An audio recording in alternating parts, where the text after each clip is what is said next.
Muchas gracias, profesor Luis Alberto Padilla, por sus consideraciones y propuesta de cambio de concepción da visão do mundo. Bueno, o segundo conferencista é o doutor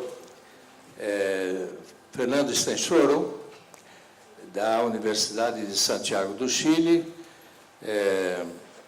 diretor do Instituto de Estudos Multidisciplinares da Universidade de Santiago. Professor, gostaria de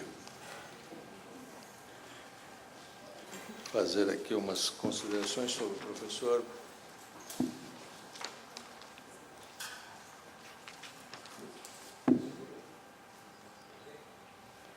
Onde está aqui?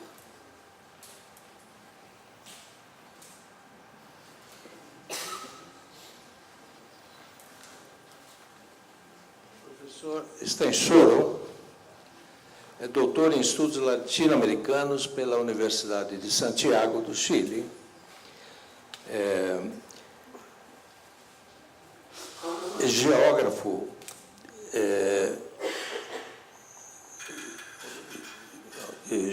pela Universidade do Chile e fez especialização em História das Ideias e Pensamento Político, época moderna e contemporânea.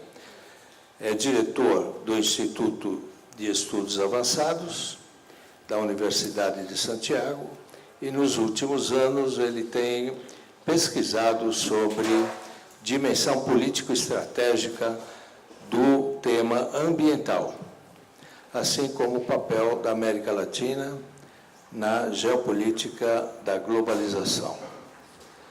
Então, ele tem algumas publicações, livros publicados sobre o tema que vai desenvolver nesse momento. Então, eu gostaria de lembrar aos expositores que a gente deveria passar o recado em 20 minutos, com uma prorrogação de 5 e com uma expulsória de 30 minutos. Não? Então, as perguntas que possivelmente as exposições podem sugerir, eu gostaria que os senhores anotassem para que no momento do debate pudessem ser, então, respondidas pelos conferencistas. Então, passo a palavra agora para o doutor Estensoro.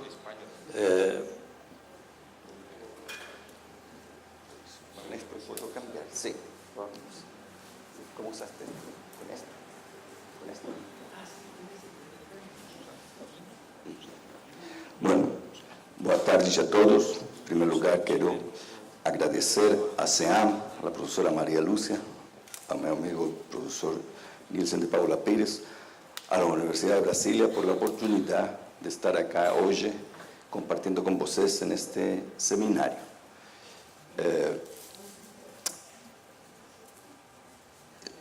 Eu vou falar, quando me invitou a falar o professor Nilson neste seminário, eu quero conceptualizar um pouco de lo que vou falar. Eu estou há já um tempo trabalhando na geopolítica da globalização, ou se vocês querem, geopolítica do século XXI e o papel da América Latina nessa situação. E, em função disso, este é um pequeno extrato, vou fazer muito rapidamente, algumas teses que eu estou planteando. Obviamente, são para compartilhar com vocês, não se trata de que todos as compartam e estejam de acordo, mas o que eu vou fazer não vai trazer interpretações de outras teorias, sino mais bem tratar de aterrissar muito concretamente, desde uma visão mais própria da geopolítica, alguns cenários possíveis que se podem dar neste século XXI para a América Latina. E parto de uma conjuntura muito cercana, que foi este tema de o aumento da tensão entre os Estados Unidos e a China, sobretudo com o tema da guerra comercial. Eso fue, entonces un poco, el título es un poco provocador, porque poco tomar esa coyuntura para tratar de profundizar algunas tesis sobre las relaciones de poder que se están desenvolviendo en este siglo XXI y dentro de eso ver qué escenarios probables se le abren a América Latina. Y obviamente estos son solamente proposiciones, por lo tanto solamente voy a dar tesis, no explicaciones.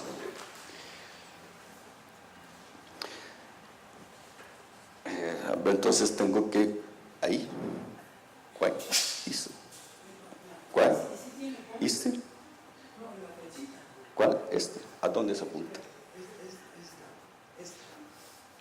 Ah. Obrigado. Ya. Muchas gracias. Bom, uma pergunta solamente para comenzar o debate y no ser tan aburrida mi apresentación. Una pregunta que puede ser hecha en cualquier curso de relaciones internacionales: ¿hacia dónde va el mundo? ¿No? En términos de el orden mundial que se está configurando, está en permanente desenvolvimiento.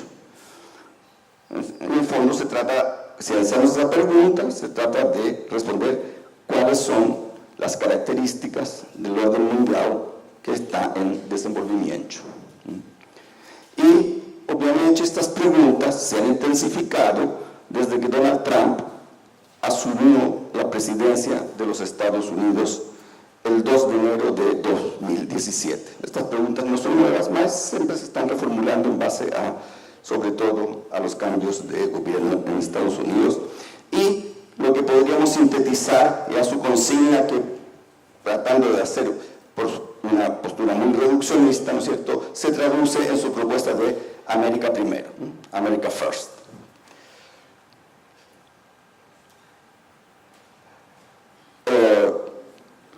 El discurso de Trump, como lo decía el profesor, para algunos un populista de derecha estadounidense, etcétera, bueno, eso sería debate para otro seminario. El tema de él es volver a una suerte de pasado glorioso de los Estados Unidos que se habría estado perdiendo por las administraciones de los demócratas y otros republicanos. Entonces él, ¿no es cierto?, cuando plantea America First, ¿no es cierto?, está, ¿no es cierto?, pensando en un retorno, ¿no es cierto?, a una suerte de edad de oro, ¿no?, pasado glorioso de los Estados Unidos. Cuestión que es muy estudiada también en la historia de la filosofía política, ¿no? Ese retorno al pasado glorioso es de los griegos, ¿no? Pero para nosotros lo que nos interesa es fijar eso, su America First, América primero, ya que ha sido la acción clave de su estrategia de política internacional de los Estados Unidos, ¿ya?, que ha tenido una serie de revisiones de tratados de libre comercio que tenía firmado los Estados Unidos y que él consideraba que eran desfavorables, ¿no es cierto?, a los intereses económicos de la potencia mundial. Dentro de esa acción estratégica tenemos que entender su guerra comercial con China, ¿ya? Sintéticamente, el 6 de julio del año pasado, los Estados Unidos anunció un aumento de aranceles sobre el 25% de las importaciones chinas, ¿ya?, aduciendo, ¿no es cierto?, de una serie de razones, pero que la balanza comercial del comercio exterior chino-estadounidense era ampliamente favorable a China. Y de ahí en adelante, como se ha señalado, Trump comienza con una retórica y también con acciones proteccionistas en lo que vamos a sintetizar como una escalada proteccionista, particularmente retórica, que no se veía desde los años 1930 y que indudablemente desconcertó a muchos teóricos y globalistas y neoliberales, como nos decía el profesor Padilla.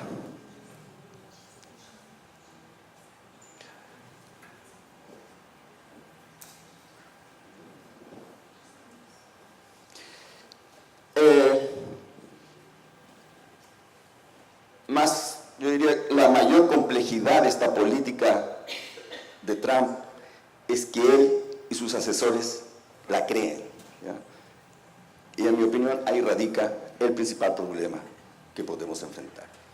no es solamente una maniobra distractoria, no es solamente una maniobra política, no, que ellos realmente, al parecer, en su núcleo más cercano, más íntimo, están convencidos de que de esta forma, ¿no es cierto?, ya van a volver a poner a Estados Unidos en el sitial de honor que nunca debió haberse perdido. O sea, ellos creen que van a vencer en esta guerra.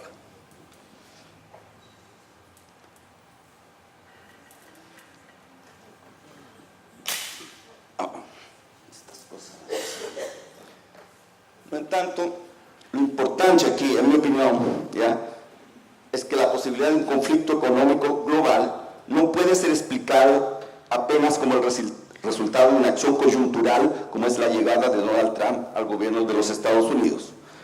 ¿Ya? Eso es un fenómeno coyuntural de corto plazo. Y en segundo lugar, tampoco puede ser explicado, en mi opinión, ¿no es cierto?, por una suerte de nueva crisis cíclica del capitalismo que invariablemente sabemos acontece cada cierto número de años. ¿Ya? Ahí es cuando entro ya en la discusión con los colegas, ¿no es cierto?, porque aquí sí vamos a aquellas, hay distintas opiniones, por eso que la tensión, oh Dios, debe ser Donald Trump, la tensión entre China y los Estados Unidos es una manifestación de un fenómeno estrutural do poder. Este fenómeno estrutural do poder es o declínio do poder hegemônico dos Estados Unidos dentro del sistema capitalista mundial. Yo no estoy diciendo que Estados Unidos ya declinó definitivamente. Lo que estoy hablando es que está en un proceso de declinación. Sigue siendo el hegemón, aún, en mi opinión, sigue siendo la primera potencia mundial, mas su poder está en declinación. Ese es el fenómeno estructural de largo plazo que estamos viviendo. Por lo tanto, la llegada de Trump al gobierno de los Estados Unidos es apenas una manifestación coyuntural de este fenómeno estructural.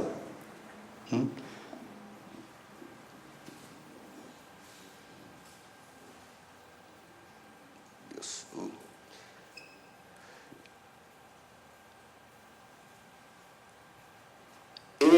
¿A qué me refiero con el declínio estructural del poder hegemónico de los Estados Unidos? Fundamentalmente, o sea, las fuerzas que componen el poder son complejas, son múltiples y variadas. Mas, como sabemos, yo comparto en este caso el análisis de Wallerstein, ¿no es cierto?, y de otros geógrafos políticos críticos. Si você quiere, indudablemente hay muchas construcciones de poder, teóricas, ideológicas, conocimiento.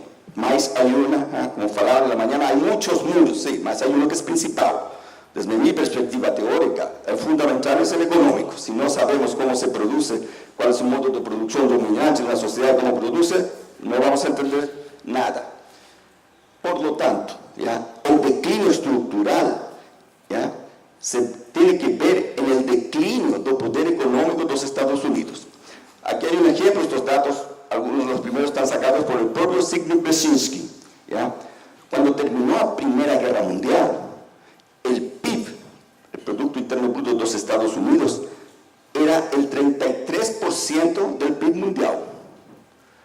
Cuando terminó la Segunda Guerra Mundial, el PIB de Estados Unidos era más del 50% del PIB mundial. Cuando terminó la Guerra Fría, entre el año 89 y el 91, el PIB de Estados Unidos había bajado al 30% del PIB mundial y finalmente el año 2016 ya estaba en el 24% del PIB mundial. Como dice Hobsbawm, esta es una cita de Hobsbawm, esta es la causa profunda del declive de la hegemonía de los Estados Unidos. La hegemonía estadounidense durante la segunda mitad del siglo XX, como señaló Hobsbawm, no descansó en las bombas, sino económicamente, en la sensacional riqueza de Estados Unidos y en el papel preponderante de ese gigante económico en el mundo, especialmente a partir de 1945. Eso es lo que está, de eso estamos hablando, y de eso estamos hablando cuando hablamos del declive del poder de los Estados Unidos.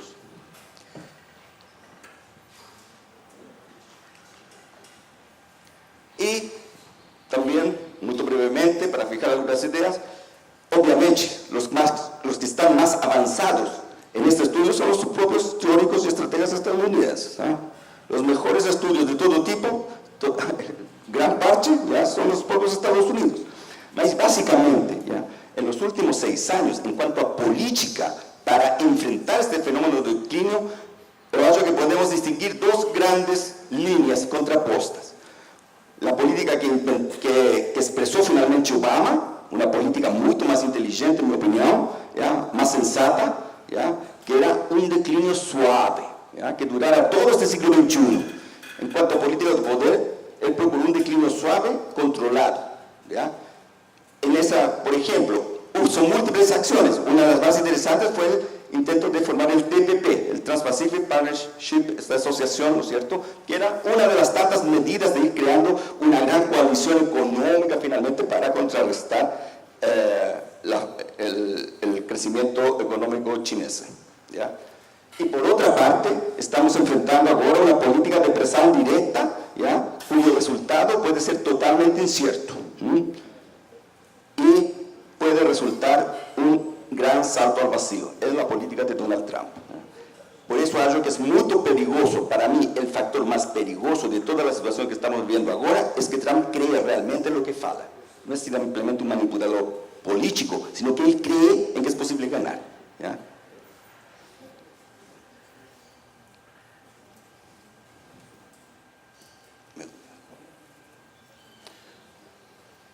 Otro hito para saltar, otro hito interesante que quiero relacionar con este primer exposición, o sea, que es, entiendo por declinación del poder de los Estados Unidos,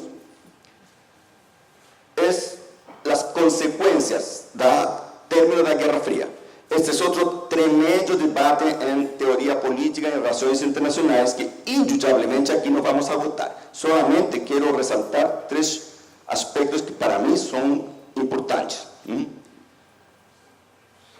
Como ustedes saben, es consensual señalar que cuando comienza este declinio, más o menos década de los 70, guerra del petróleo, primera crisis del petróleo, consecuencias de la guerra de Vietnam, término del patrón oro, etcétera, etcétera, etcétera, ¿ya? Más o menos, ¿ya? Es relativamente consensual entre los especialistas que el declinio ya se manifiesta en la década de los 70, del siglo XX. Pero la inesperada coyuntura que señaló el fin de la Guerra Fría, o sea, la caída del muro de Berlín y la desintegración de la Unión Soviética, que fue una coyuntura totalmente inesperada, ¿ya? Los más sorprendidos fueron los propios estadounidenses, ¿ya? La propia CIA, por ejemplo, ¿ya? Esa coyuntura, esa otra coyuntura que es el fin de la Guerra Fría por el desaparecimiento del mundo soviético, ¿ya? Trajo consecuencias que podríamos hoy ver en perspectiva que aceleró el proceso de declinación del poder de los Estados Unidos, ¿ya? Y aquí, indudablemente, yo reconozco que voy en contra de todo el mainstream, ¿ya? Cuando ustedes analizamos qué pasó en el año 91 en Estados Unidos, unipolar, y hablamos del unipolarismo, y hablamos de la única potencia, y recién el multipolarismo se sitúa tras la caída de las Torres Gemelas. Eso es para otro seminario. Yo creo que en la mirada de longa duración, ¿ya? Eso es relativo. En mi opinión, ¿ya? El término de la Guerra Fría trajo 3 consecuencias principales para el declinio de Estados Unidos. La primera consecuencia es socioeconómica, la segunda consecuencia es ideológica y la tercera consecuencia es político-estratégica. Meu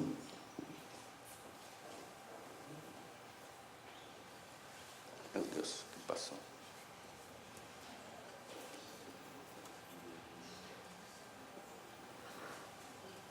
Ahí está.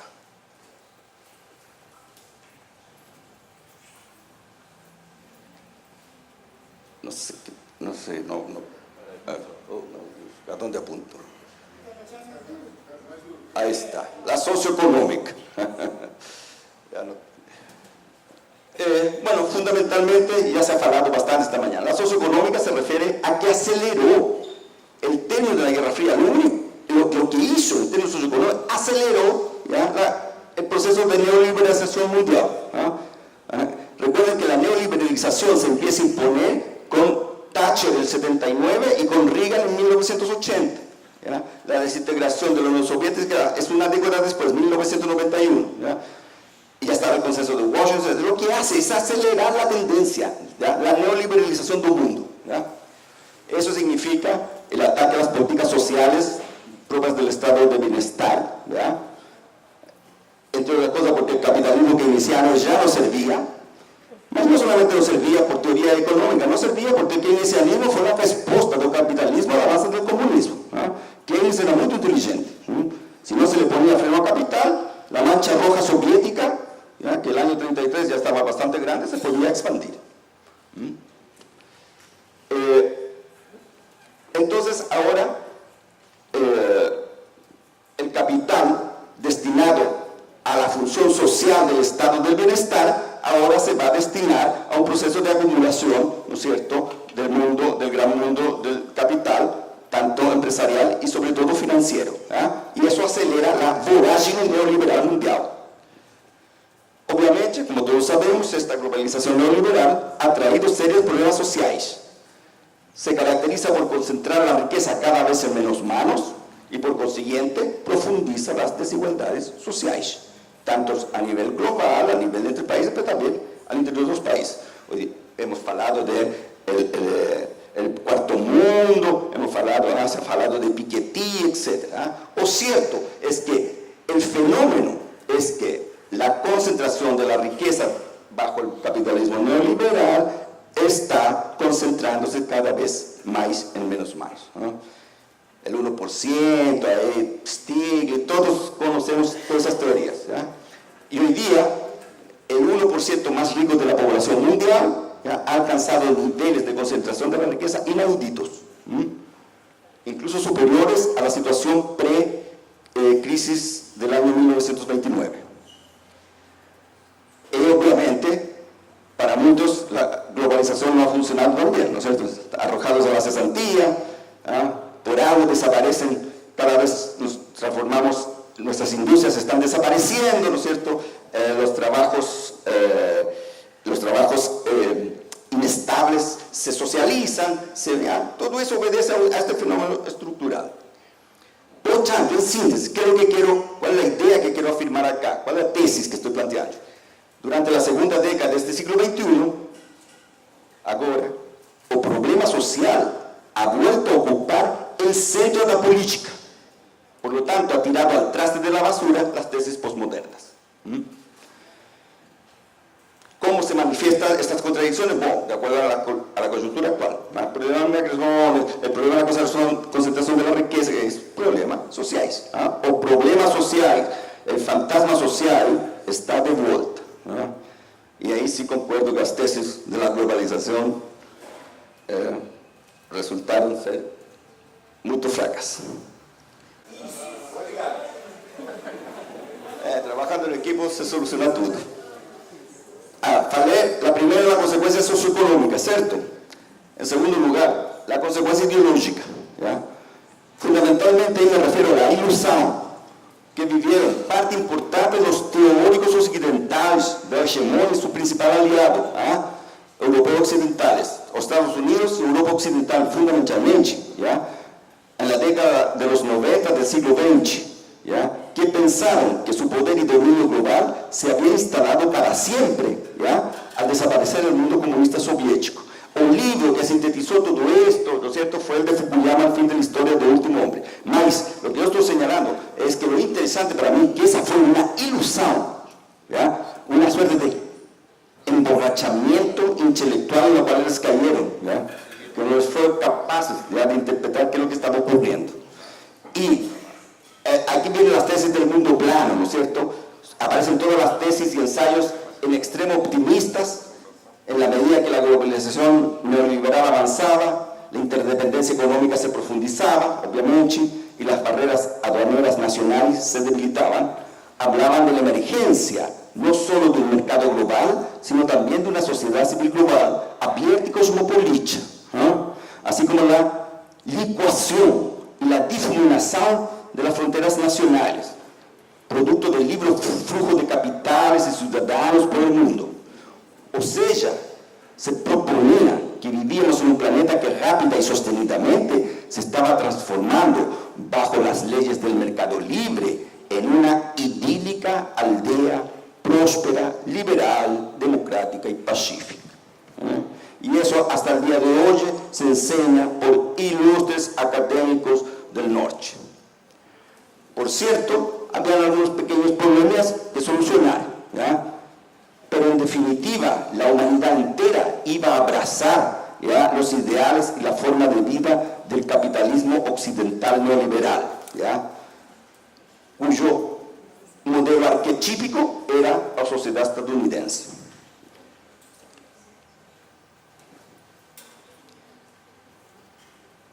Y finalmente, la política estratégica, la consecuencia político-estratégica, que lo vamos a sintetizar como el fenómeno chinés. Como ustedes saben, China aceptó las reglas del juego del capitalismo, fijado por la Organización Mundial del Comercio, y en los 28 años que van desde el fin de la Guerra Fría hasta el año 2017, se convirtió en la segunda mayor economía del planeta, así como la primera exportadora de manufacturas del mundo. Además, el 2013, como ustedes saben, China se transforma en la más prometedora locomotora del capitalismo del siglo XXI, con su tesis y proyecto ambicioso, llámenlo como quieran, de One Belt, One Road. Aquí solamente uso datos de la CIA para el 2016. El PIB mundial para el año 2016 se calculaba en 75.000 trillones de dólares. ¿Ya? De ese PIB global, los Estados Unidos, con 18.600 trillones, representaba el 24,5% del PIB mundial, más los chineses, ¿ya?, con 11.190, ya representaban el 14,7%. ¿Ya? Este es el nominal porque el producto del PIB por paridad, ¿no es cierto?, se dice que los chineses han superado, etc. Pero la verdad es que la economía de Estados Unidos aún se mantiene, ¿no es cierto?, con un porcentaje predominante, pero la situación está cambiando rápidamente. Bueno, para ir terminando. Y América Latina, en medio de esta tensión chino-estadounidense. Como ustedes saben, hoy la América Latina depende del comercio exterior con la China. A China continuará comprando sus recursos naturales, que también son altamente estratégicos. ¿Ya? Nosotros dependemos y sorteamos de buena manera la crisis de 2008 porque existía una cosa que se llamaba China, un mercado chino que compra y compra y compra cada vez más recursos naturales de América. ¿Ya? O sea, nos estamos reprimarizando, como dicen algunos profesores, ilustres profesores que están sentados acá en la mesa, ¿no es cierto? Y ese fenómeno llegó para quedarse. Además, ¿no es cierto?, América Latina, la geografía, sobre todo de la América del Sur, no solamente tiene recursos naturales tradicionales, petróleo, cobre, soja, ganado, etc., sino que además, ¿no es cierto?, de acuerdo a los propios estudios estratégicos de los Estados Unidos, en los nuevos, entre aspas, recursos naturales que se han incorporado a raíz de la crisis ambiental y toda esta cosa del cambio climático. Agua, grandes reservorios de agua, biodiversidad, nuevo recurso natural muy interesante, ecosistemas pristinos. La Amazonía como ecosistema pristino es un recurso natural también hoy, más allá de todo el verso, la poesía ecológica, mas es un recurso, también es un recurso natural estratégico, y o acceso a Antártida, ¿ya?, que también da la casualidad que está acá en el cono sur de América Latina. Segundo aspecto, no hay que olvidar que China está jugando en el patio trasero de los Estados Unidos. Queramos o no queramos, seguimos siendo el patio trasero y esto nos deja indiferentes a los americanos. Joe Biden, ustedes saben que cuando comenzó su gira por México el año pasado, lo primero que dijo que empezó a criticar la presencia de los chinos de América Latina, lo primero que dijo fue: la doctrina Monroe era muy importante, muy interesante. Y en tercer lugar, y con esto finalizo, finalmente, prospectivamente, eu acho que el escenario que se está conformando para las próximas décadas es muy peligroso para nosotros. ¿Por qué? raíz de esta situación, ¿ya? América Latina se va a convertir en el teatro de operaciones de la confrontación de los poderes globales. En este caso, si você quiere, chino-estadounidense. A diferencia de lo que ocurrió en el siglo XX. Éramos solamente teatro de confrontaciones locales, ¿ya? Cuando yo hablo de teatro de confrontación global, estoy pensando en la Siria y en Irak, como ejemplo. Eso estoy pensando. Eso, lamentablemente, acho que es el futuro próximo que nos espera. ¿Cómo estoy de tiempo, profesor? Terminado. Bueno, los quería muy rápidamente, no voy a alcanzar, solamente para jugar. Esto es un juego, ¿eh? Les voy a recordar su clase de geografía cuando vosotros serán niños. Ahí está el Ecuador, esa línea del Ecuador, ¿eh? Hemisferio norte, hemisferio sur. ¿Eh? ¿Dónde vive la población del mundo? En amarelo. ¿Eh? La población del mundo vive en el norte geográfico del planeta, no vive en el sur. ¿Eh? El 90% de la población vive en el norte. Consumo de energía. La energía, pues sabe que también es uno causante del cambio climático, etc. ¿Mas quién consume energía? ¿Ah? Fuentes, mapas, son diferentes fuentes. Después son alemanes, algunos son de distintas fuentes de geógrafos fundamentalmente. O consumo de energía. O consumo de energía, que está muy asociado al consumo, a la industria, etc. ¿Ah? Esa es una foto real, tomada por satélite. Norte del planeta, norte geográfico, al norte del planeta. Mire cómo es Japón, una ampolleta. América del Sur prácticamente apagada, ¿no? Solamente donde vive la población. Y a la Antártica apagada, porque ahí no vive casi nadie, solamente base militar, ¿cierto? Mire los Estados Unidos, mire Europa, mire la India con su población, mire a China, mire Japón. Concentración de riqueza, o casualidad. La riqueza del planeta está en el hemisferio norte del planeta, no está acá en el sur. ¿Ah? Los ricos del mundo no viven acá, aquí viven unos poquillos, pero no todos. El comercio mundial es norte-norte. El comercio norte-sur y sur-sur no es significativo para la estructura del comercio mundial. ¿Ah? Ahí de los principales flujos comerciales del mundo ocurren entre los 30 y 60 grados de latitud norte. El comercio del sur, que es América Latina, América del Sur, si usted quiere, incluye México y la África, ¿ya? Es mucho menor. Las 500 mayores multinacionales del planeta, ¿ya? Al año 2017, toda gran parte en el norte, los Estados Unidos, Japón, chineses o japoneses. Miren solamente lo que tenemos en América del Sur. Unas pocas, ¿no? Ahí debe estar Batista, bueno, antes de que ahora está muy complicado, ¿no? En México está el señor Slim, seguramente, mas muy pequeño. ¿No? Los ricos del planeta viven al norte. Bueno, ese es el flujo del proyecto chinés, que es muy interesante, ¿no es cierto? Las principales infraestructuras de comercio, no solo financieros, sino también de productos. El gas efecto estufa, que estaba hablando. Y aquí voy a poner un contrapunto. Hay que ver con cuidado sobre la tesis antropoceno. ¿Por qué? Los gases de efecto estufa, ahí no se tiene, o chineses, a India, o Japón, Estados Unidos. ¿Ya? El 22% de los gases de efecto estufa son de Norteamérica. El 22% de los gases de efecto estufa son de Europa Occidental. El 43% de los gases de efecto estufa es Asia-Pacífico, India, China, Japón, Singapur. ¿Ya? Toda Centro y Sudamérica aportamos solamente con el 4% de los gases de efecto estufa al año 2017. La África aporta el 3%. ¿Ya? El Medio Oeste el 6%. ¿Ya? Yo no digo que no sea importante, claro que es importante, pero no nos confundamos con el discurso de los más media. ¿Eh? No somos los que estamos contaminando el planeta. Los más ricos, los más industrializados, los más desenvolvidos, los de mayor consumo y los más poblados, ¿ya? Son los que están contaminando el planeta. Y todos se localizan en el norte geográfico. Geografía de la biodiversidad, terminando, ahí. Eso tenemos nosotros, biodiversidad. Ahí sí está en la América del Sur, en verde, ¿ya? De los 20 países con más biodiversidad del mundo, 8 son latinoamericanos. Geografía del agua dulce. Ahí está. Tenemos grandes reservas de agua dulce. No son las más importantes del planeta, pero ¿por qué somos estratégicos? ¿Cuál es la diferencia? ¿Por qué cuando se fala, las reservas de agua dulce? En América Latina, la verdad, si lo veo, ¿no es cierto?, geográficamente, a nosotros no nos falta agua dulce.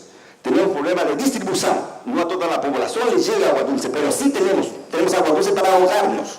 ¿Ya? El problema es que nuestras vacías, ¿ya?, tenemos agua dulce y tenemos muy poca población. Por eso que somos estratégicos. La mayor reserva de agua dulce están en Europa, en China, en Rusia, ¿ya? Mas ellos sí que tienen muchos problemas de población. Estoy terminando, profesor. Campos de hielo sur, acceso a la Antártica, también. Otro fenómeno geoestratégico. Aquí están. ¿Ya? Bueno, recursos estratégicos minerales, tenemos una gran cantidad. Localización de las armas del hemisferio norte. Todas las armas nucleares estratégicas están en el hemisferio norte. Finalmente, con esto termino, solamente para dejar abierto, para pensar un poquito. Proyección estratégica al año 2040, en 20 años más.